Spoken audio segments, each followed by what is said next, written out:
Hello po mga kabayan, mga kalingap, kabisnes kapapi, magandang buhay po muli, Annalisa Reality Vlog. Bago po ako magbigay ng aking reaksyon, nais ko kayong pasalamatan, isa-shoutout ko po ang inyong mga pangalan. Dito po sa akin naging upload 3 days ago po, patungkol dun sa mga bata na i-vlog ni Kalinga Prab na nag-million views po sa kanya. Sila po itong magkakapatid na kung tawagin nila ay parang mga zombie nga daw. Kasi kung maglakad, as in wala pong lingon-lingon, dire-diretso lang sila. Meron po kasing 312 nag-likes and 12,132 po din nag-views at meron din po siyang 21 na comments. So doon po sa comment section, mabasahin ko po yung mga pangalan ninyo, sa shoutout ko po kayo. Kung ano yung i-commento ninyo dito, yun po ang aking isi-share sa inyo. Parang nag-live na rin po ako kasi hindi talaga ako makapag-live dito. Siyempre, masaya po ako dahil nandito kayo nakasuporta sa akin. Thank you po to my new subscribers. Ayan, welcome po sa aking munting kubo. Ayan, mga silent viewers, nagla-like, comment, share po sa aking mga ginagawang reaction. Thank you. Meron na po akong 5,510 sub. Salamat po sa suporta ninyo. At syempre, unahin ko na po, support natin si Kalinga Prab, Kuya Bal Santos Matubang, Jack Tapia Matubang, Ate Edna Vlogs, mga kasamahan ko po mga reactors sa Kabisnes Official at saka sa Kalinga Community po. And syempre, supportin ho natin si Pinuno Kabisnes, Kabisnes Official, Papa Dins TV, ang Kabisnes Family Channel po nila. Support ho natin. At ang mga kagawans po. So una, shoutout po kay Sir Leandro Mendoza. Ang sabi po niya sa kanyang comment, Sir, thank you po sa effort ninyo para magbigay ng inyong opinion. Sabi niya dito, patungkol to sa mga bata na magkakapatid. Kailangan sa mga batang yan, regular na mabalikan kasama yung mga kalingap, angel, kahit isa o dalawa. 3 para mapaagay ang loob, mapalagay ang loob nila sa kapwa-tao. Ingat din sa pakikipag-usap sa kanila, hindi sila dapat makarinig ng mga negatibo o masamang salita. Yung ganyang ugali ng tao, sensitibo ang mga yan, ingat lang. God bless Kalinga Prab sa effort, sa pagtulong sa mga bata. At tama po kayo, Sir Leandro, yung mga ganitong mga kabataan na hindi sila sanay sa mga tao, ano talaga yan sila masyado, tama po, sensitive, tapos nandun talaga yung hindi sila mapalagay yung loob nila, yung tiwala, wala silang tiwala sa tao. Naalala ko nga nung dumating sila Kalinga Prab, inabutan ng drinks, hindi tinanggap, pumayaw. Siyempre nandun na yung nahihiya, natatakot din, pero siyempre ininom yun pag nila Kalinga Prab. Tama po, yun din ang sabi ko na sana may kasamang mga angels. Sana nga sipaw para mas mapalagay yung loob nila, malaman na ito kapatid ni Kalinga Prab. Yun, di ba? Ayan sila Grace. Kasi dapat first family at saka makasama din doon sila Kuya Bal, sila Ate Edna.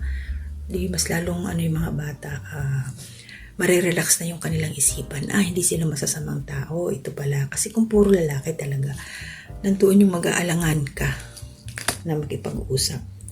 Yun, lalo sumisiksik lang sila doon sa looban nila Alito, shoutout din po kay Ma'am Lori Esmelier. Yan. Pasensya na po kayo kung minsan baka bumali ang pagkakabigkas ko sa inyong mga pangalan o kaya apelyido. Iba-iba naman na kasi tayo. Kahit ako ngayon apelyido ko, mayroon din nagkakamali sa pagbibigkas. Kaya intindihin na lang po natin. Yun po Kay Ma'am Lori, sabi niya, congrats Kalinga Prab. This is a big challenge for Kalinga Prab. Hindi ako makapaghintay sa pagbabago nila. Marami tayo, ma'am. Alam kong di madali, pero darating na lang ang time na yon. Kailangan lang ang unti-unting pag-encourage sa kanila. Kailangan kunin muna ang tiwala para di mabigla sa pagbabago. God bless. Tama po, Ma'am Lori. Pangalawang beses pa lang ako napuntahan. Meron na nga nag-aantay ng part 3. Wala pa ho. 2 times, na yan. Sabi nga ng nanay, pag umaalis na yung mga bisita, nagkikwentuhan naman sila. Din yan, makakapag-adjust din yung mga bata pag lagi na silang makikita at mapupuntahan doon. Dito po, shoutout din po kay Ma'am Delia Fabia. Ang sabi niya, shoutout po ma'am, parang nasa United Kingdom siya. Saan ba ito ma'am? Baka mali ako. No? Sana matupad ni Kalingap Rab yung adhikain niya na matulungan ang magkakapatid. Malaking achievement yan kay Kuya Rab kung magbabago mga bata. Congrats Kalingap Rab. Yes po ma'am Delia, talagang malaking challenge talaga kay Kalingap Rab. At ako naman po naniniwala doon lalo't nandyan. Maraming nakasuporta. Nandyan tayo. At wag lang ko sana tayo magbibigay ng mga komento na pwedeng yung negative ba na pwedeng mas imbis na kumbaga i-lift up natin yung soul ng mga batang to kasi marunong magbasa yan. Nag-aaral sila. I mean, mamaya magkaroon sila ng cellphone so mapapanood yung mga vlog nila Kalingap Rab. So, mababasa nila yun. Kaya encourage lang natin yung mga kabataan na to para makampante sila. Deserve nila yung mabago yung kanilang buhay. Shoutout din po kay Sir Jack the Punk. Sabi niya, congrats po sa iyo Kalingap Rab. Tama po yan pagtulong nyo po sa mga batang magkakapatid. Bumabati po ko sa inyo.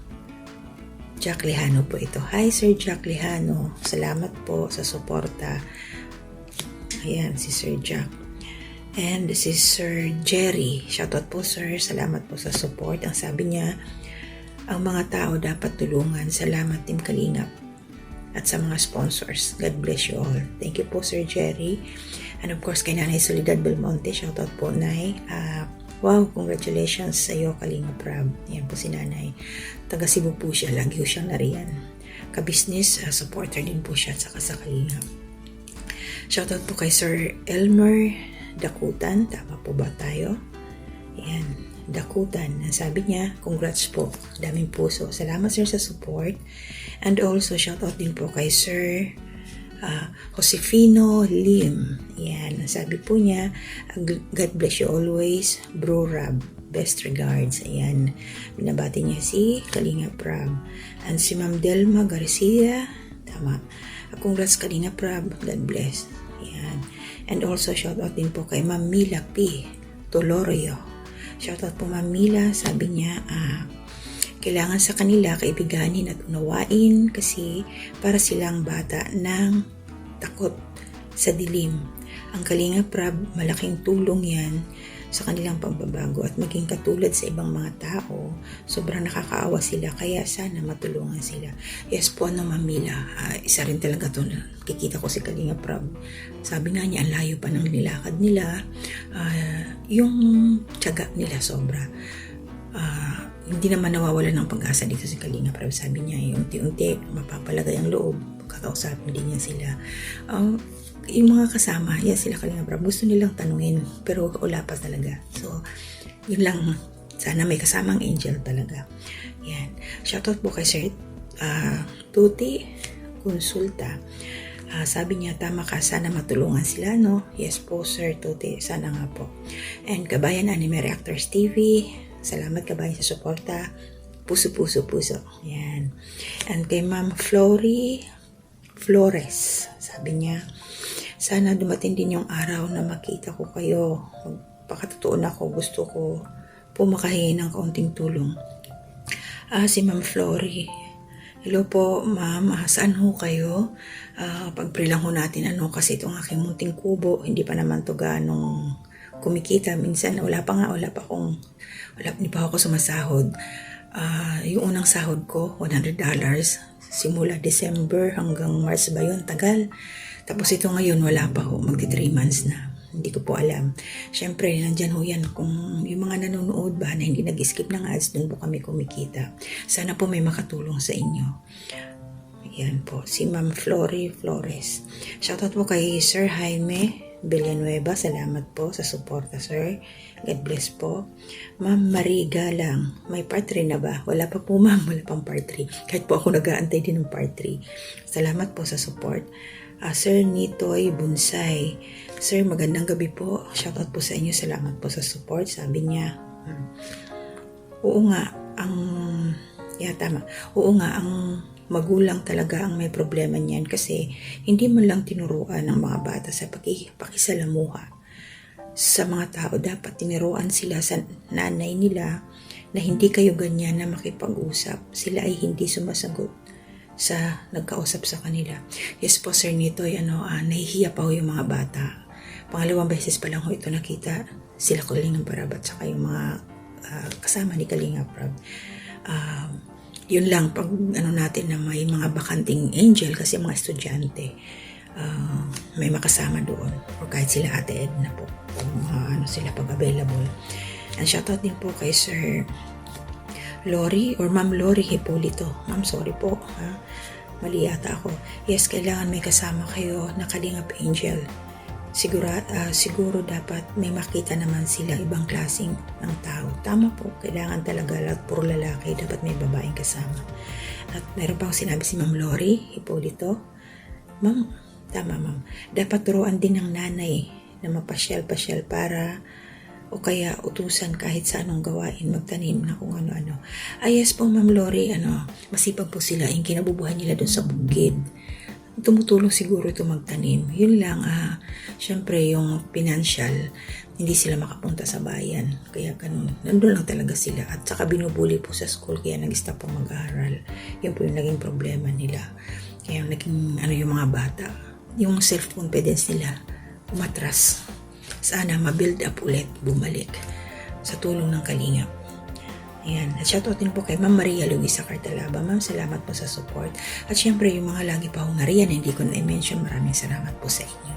So yun lang, binigyang daan ko lang ang inyong mga komento dito sa aking 12,000 views po na naging upload. Sobrang thank you po. Kahit pa paano meron nung pumasok dyan, siguro $2 or $3. Kaya maraming salamat po sa inyo. Hindi ko alam kung kailan ko makukuha yan. Kasi hindi po tayo pwedeng makakuha kung hindi makakapasok doon sa... Alam po yan ng mga nagbablog.